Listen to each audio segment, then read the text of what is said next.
Hello again, my little tank crewmen, and welcome to another Mordian Glory video. In today's episode, we are going to be taking a look at the new and improved tank commanders. That's right, I did say new and improved, because with the Minotaur and Field Manual changing their points and the tank commanders getting a sneaky update to their keywords, they are looking very spicy indeed. In fact, so much so, I don't mean to alarm you, gentlemen, but maybe they're even a little broken, and maybe tank commanders are now considered an auto-include. Controversial, a hot take indeed. I'm going to have to back this up. Let's mount up, roll out, and drive right into today's episode. You there, guardsmen. Do you like multi-part plastic sci-fi infantry that doesn't cost a kidney? Well, good news! The Mordian Glory channel is now officially sponsored by Wargames Atlantic. Wargames Atlantic sells fantastic sci-fi models which are perfect as alternative Imperial Guardsmen. This includes the Bulldogs, totally not Praetorians, or the Grognards, which are totally not Mordians, Vestorians, or Kriegers, all in one box. And the best bit is, Wargames Atlantic offers a bulk buy discount, and the more you buy, the bigger the discount. Perfect for amassing those huge platoons of guardsmen. So what are you waiting, you fool? Click on the affiliate link down below, get yourself some great models, and support the channel today. First things first, let us quickly refresh our memories by having a cheeky gander at the tank commander's datasheet. With a movement of 10, a toughness of 11, a 2+ save, 13 wounds, and leadership 7 and objective control 3, the tank commander, unsurprisingly, has a Leman Russ stat line. On the surface, this makes them very durable, but remember, tank commanders cannot join any units. So unlike an infantry commander who might have 20 warm bodies between him and the enemy, the tank commander is going to be relying on that stat line to keep him alive. But what about the weapons? Each tank commander comes as standard, equipped with a las cannon, a Leman Russ battle cannon, and armored tracks. You may swap out the Leman Russ battle cannon for any of the other Leman Russ turret options, be that a demolisher cannon, an eradicator cannon, an executioner plasma cannon, an exterminator cannon, a punisher gatling cannon, or a vanquisher battle cannon.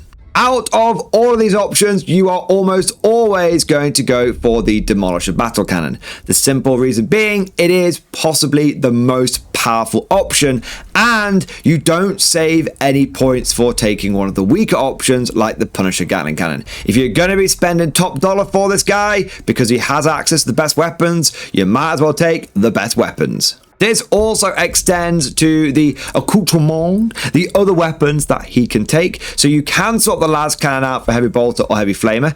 Never do this. Keep the las cannon. It's the biggest, most powerful option. You can also give him an additional, so you're not swapping anything here, you're just getting these on top. 2 heavy bolters, or 2 heavy flamers, or 2 multi-melters, or 2 plasma cannons. Out of those options, you're going to either go for the multi-melters or the plasma cannons. What you pick is really going to come down to personal preference. Some people like the multi-melters because they arguably have the bigger punch with the extra strength and the extra AP and the extra damage, but they are much shorter range at only an 18-inch range, so you might not get to use them for a couple of turns as you trundle into position and into range. Personally, I'm a big fan of the plasma cannons because whilst they may not have the punch of the melter, you are going to be firing these things from turn 1, so you're going to be getting a few more turns of damage out of them. You can also strap onto the tank commander a heavy stubber or a storm bolter. Always go for the heavy stubber, it's just flat out the better option. And you can take a hunter killer missile. And again, always take this because it is free and it is actually half decent now in 10th edition. So if you go for the Mordian Glory Special, you'll have a tank commander with a Demolisher Cannon firing D6 plus 3 plus blast shots at a 24-inch range with a ballistic skill of 4 plus at strength 14, AP minus 3, damage D6. You'll also have a las cannon at strength 12, AP minus 3, D6 plus 1 damage, 1 shot. And then you'll have 2 plasma cannons firing D3 shots plus blast each at strength 8, AP minus 3, damage 2 at 30 36 range because we always overcharge. Plus you're going to have up to 6 shots from the heavy stubber, and you're going to have that hunter killer missile at strength 14, AP 3, damage D6. This is a hell of a lot of firepower coming from the tank commander. But wait! There's more! We've got 2 abilities for the tank commander. The first one is VoxNet, allowing it to issue its order, one order, up to 12 inches away. This is a lot further than the usual 6 inches that infantry officers have to contend with. And then you've also got death befitting an officer, which means when this model is destroyed, you roll a dice, and on a 2+, before you remove the model, you get to fire everything on the model as if it were your shooting phase and as if you had full wounds. Basically, you get one last hurrah. However, it's important to remember that you cannot use death befitting an officer if you die in close combat. This is because of the vagaries of big guns never tire and out of phase rules, and this is covered in the rules commentary. So that covers the data sheet of the tank commander, but what's changed? Because everything we've talked about was stuff we already knew prior to this update and the points changes. So the first thing to know is the tank commander has received a points increase, going from 205 points to 220 points. But hold your horses, honey. I've got vouchers for the Pringles. Don't be typing down in the comment section that the tank commander is nerfed and that he's useless and that it's awful and that he's gone from being already not taken to now never being taken. Don't panic, because that 20-point increase is an absolute bargain, because it hasn't been applied willy-nilly.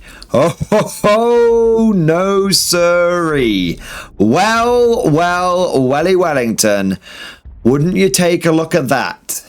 The keywords for the tank commander have been updated, and one very important, I'm going to say it, arousing change has been made. A single keyword has been added to the tank commander's datasheet, and that word is squadron. I cannot overstate how huge getting this keyword is.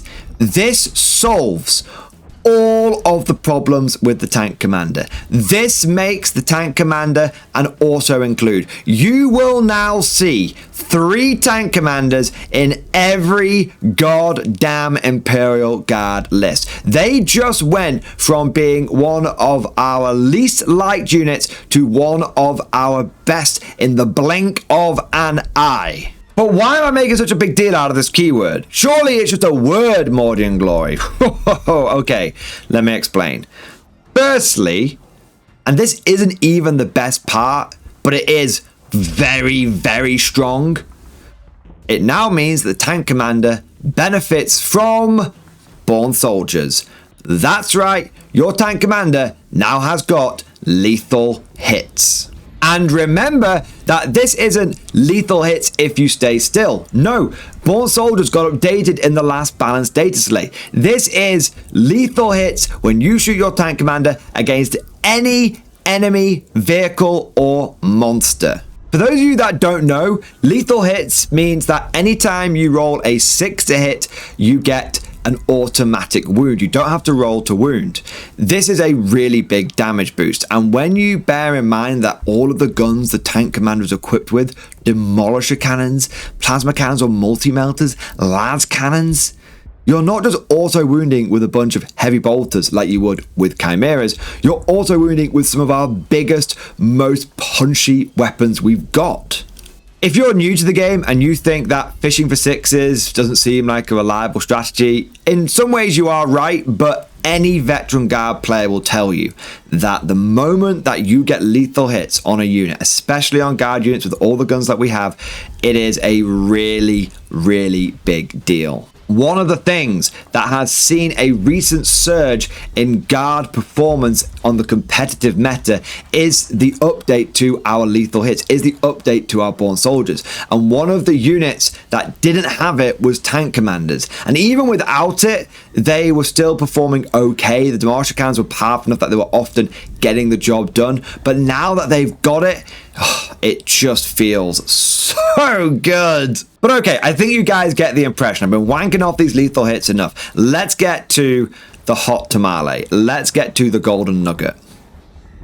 By giving the tank commander squadron, it now means that the tank commander can order itself.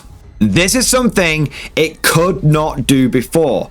The tank commander can issue one order squadron unit, and so you'd have a tank commander that could tell another Leman Russ, let's say like a battle tank, to take aim or move, but it couldn't do it itself. This meant that the tank commander was forced to rely upon things like the Lord Solar to issue orders to it, and it just created this whole fiddliness of having this thing orders this thing, so this thing or this thing. It was janky, it was inconvenient, it felt wrong, and honestly it generally led to people just not taking tank commanders because they just go for the Lord Solar instead. But now the tank commanders can order themselves. It basically means that you're going to be ordering them to have take aim every single turn, and they're going to order themselves to do that. So you're not hitting on a 4+ with your tank commanders anymore.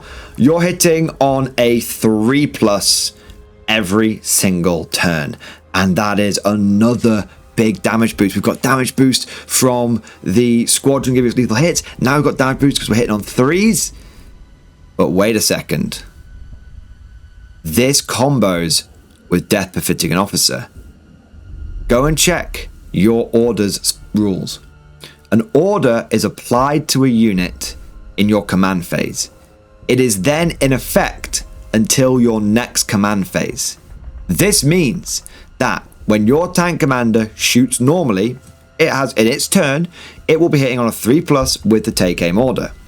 It also means that when your opponent destroys your tank commander at range, provided you can roll that 2+, it means that when you trigger Death Befitting an Officer and you shoot on death, because you count as having 4 wounds, because you are still under the effect of your order, it means that you will shoot back at the enemy hitting on 3s. That is massive.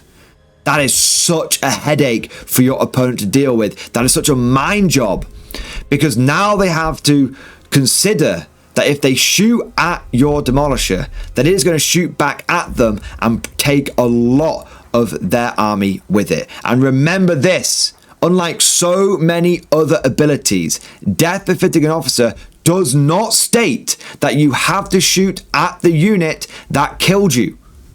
So if an enemy commander finishes you off with something little, you don't then have to waste your Death Befitting Officer killing that little infantry squad that chipped off the last wound. You can take all of your guns and pile it into the biggest, most important thing that they have, and it might not have even fired yet. Imagine that you take an enemy out before it's even had a chance to operate. It's a really, really good ability that has now been hugely enhanced by the fact that we're hitting on 3s. And don't forget that it also combos with Born Soldiers, because you get the benefit of your Born Soldiers and your lethal hits anytime you make an attack. Anytime you make a shooting attack. It's not just when you fire, it's anytime you make a shooting attack. So now your tank commander is going to be having lethals, hitting on a 3+ in its turn, and then when it dies, it's going to still have lethals, and it's still going to be hitting on a 3+ when it shoots on death. That is phenomenally broken. All I've got to say is, we back in 9th edition, boys. 3 tank commanders going into every single list. It will be the first thing you put into your army. Now, how I would run this is I would take 3 tank commanders, and then I would give one of them Grand Strategist. And then you would add in either a 4th Leman Russ Demolisher or 4th Russ of some kind, but I'd probably go for the Demolisher in all honesty. Or you add in a Rogel Dawn. Now, the reason why I recommend you go for that 4th tank and you don't just rely on 3 tank commanders is because in my experience, when you're putting armor and damage dealers into your guard army, you want to have 4 to 5 of them. 3 of them just isn't quite enough, because if you start the game with 3 and then one of them gets knocked out, you're down to 2 tanks, and 2 tanks just isn't enough. So you have 4 of them. So if you go first, it's extra firepower. But if you lose one of them early on, you've still got plenty of firepower to go. So if you're looking for your damage dealers and you're looking for your 4 to 5, I would start with 3 tank commanders and either an extra demolish tank or a Rogal Dawn. But hang on a moment, because we're not done yet. Because there's another thing which I've noticed about this tank commander change, which I haven't seen anyone else talking about. This is a huge boost for our points efficiency, and it is a massive point saving in our army lists. But hang on, didn't I say they went up in points? Yes, but remember, now that these tank commanders can order themselves, you don't need to have a Lord Solar and Russes. You don't need a Lord Solar and your damage dealers, because what you used to do is get your 3 or 4 or 5 damage dealing units, and then you would add the Lord Solar in, because he was the most efficient way of getting orders for it. Because it used to be a tank commander could do 1 order for 205 points, and the Lord Solar, when added into a blob of infantry with a command squad, would cost about 240 points. But now you just take 3 tank commanders, give one of them Grand Strategist, and you don't need to then you've got all your tanks then, and you don't need to also spend the points for Lord Solar. You are going to save 240 points. The Lord Solar is no longer an auto include. You very well may not include him in your armies unless you are wanting to take something like a super heavy. So you've just saved 240 points. Bang. Yeah, sure, you spent an extra 60 to 75 because the tank commander point increases and because of Grand Strategist, but you're probably already taking Grand Strategist anyway. So let's say you're spending an extra 60 points. That's a good deal. If we're being absolutely ruthless and we're saying that previously we were taking Russes that would cost about 170 points each, maybe we're looking at Exterminators, Executioners, and Lemus Battle Tanks, and now we're taking Tank Commanders, it is a difference of 55 points per tank. So if we're spending 55 points per tank more, then we are looking at spending 165 points more than we were on our tanks in total. But that is still a big saving over taking those 170 point tanks and then a Lord Solar on top of that. However you slice it, you will be saving points if you go down the self-ordering tank commander route, and arguably you're going to be getting a more powerful unit now as well. In summary, whilst it might seem like tank commanders have got more expensive, overall, this will be a cost savings. And when you combine this with the other savings that we've had in the Munitorum Field Manual, like Field Arms Batteries, don't worry, I will be covering them in a video. And then also combined with the fact that tank commanders have just got so much more potent, I think that tank commanders are now officially an auto include, and I'm going to be taking a lot of them in my lists. But of course, all of this is just like my opinion, man. Let me know what you think down in the comment section below. Are you now Team Tank Commander, or do you still remain to be convinced? If you enjoyed today's video, don't forget to smash that like button and also subscribe to never miss an episode.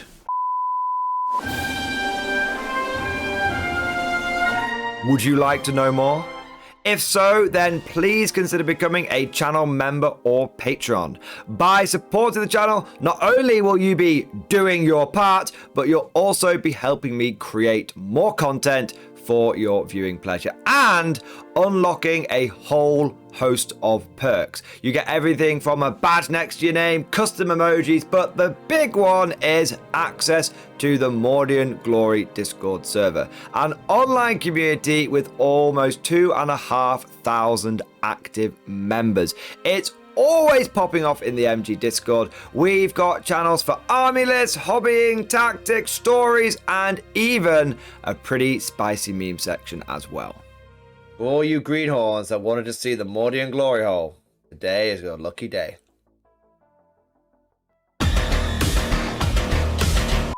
And joking aside, I do want to say a massive thank you to all of the current channel members and Patreons. You guys are amazing. Truly the lifeblood of the channel. I could not do Mordian Glory full-time without the incredible and generous support of my members. So thank you guys so much. And last but certainly not least, I want to say a personal thank you to all of my top tier Patreons. These are the War Masters, the people who have truly gone above and beyond the call of duty.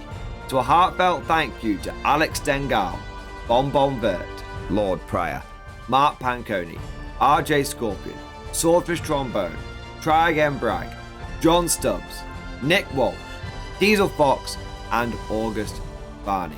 Seriously guys, thank you from the bottom of my heart. Your support is incredible and it makes a huge difference. Thank you so much. That's all for now. Hope you've all enjoyed today's video, and of course, as always, see you guys next time.